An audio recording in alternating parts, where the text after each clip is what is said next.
நமது மக்கள் முன்னேற்ற கழகத்தின் சார்பாக தமிழ்நாடு பாண்டிச்சேரியை 7 மண்டலங்களாக பிரித்து 7 மண்டல மாநாடுகளை தொடர்ச்சியாக நடத்தி வருகின்றோம்.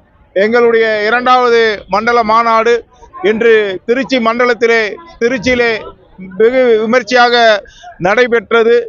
பல்வேறு கொள்கைகளை முன்னிறுத்தி மக்கள் நலன் சார்ந்து மக்கள் முன்னேற்றம் சார்ந்த கொள்கைகளை முன்னிறுத்தி எங்களுடைய இயக்கத்தை நடத்தி கொண்டிருக்கின்றோம். எதிர்வரக்கூடிய 2026 சட்டமன்ற தேர்தலிலே நமது மக்கள் முன்னேற்ற கழகம் சார்ந்த ஒரு மிக பிரமாண்டமான ஒரு ஆட்சி அமையும் என்பதை வலியுறுத்தக்கூடிய வகையிலே மிக பிரமாண்டமான ஆதரவுடன் நாங்கள் இந்த மாநாடை நடத்தி வருகின்றோம்.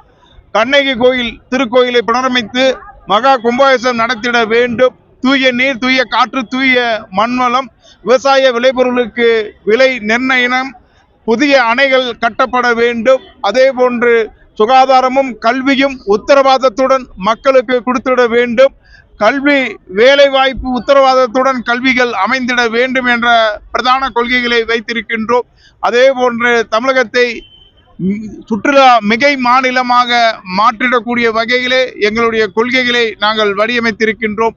அந்த கொள்கைகளை கூறுவது மட்டுமல்ல, அந்த கொள்கைகளை நடைமுறைப்படுத்தக்கூடிய திட்டங்களையும் நாங்கள் வகுத்திருக்கின்றோம்.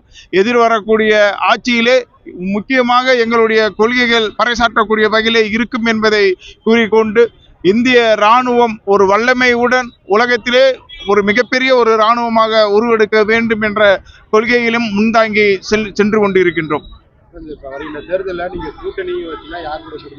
நிச்சயமா எங்க கொள்கை சார்ந்த கட்சியுடன் நாங்கள் கூட்டணி அமைப்போம்.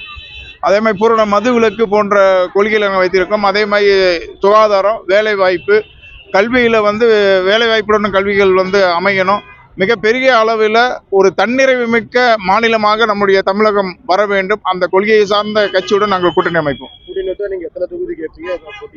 எங்களுடைய தகுதிக்கு ஏற்றார் போல் நிஜமாக நாங்கள் தொகுதிகளை கேட்போம். எங்களுடைய உயரம் எங்களுக்கு நன்றாக தெரியும். எங்களுடைய உயரத்துக்கு தகுந்தாற் போல் நாங்கள் தொகுதிகளை கேட்போம்.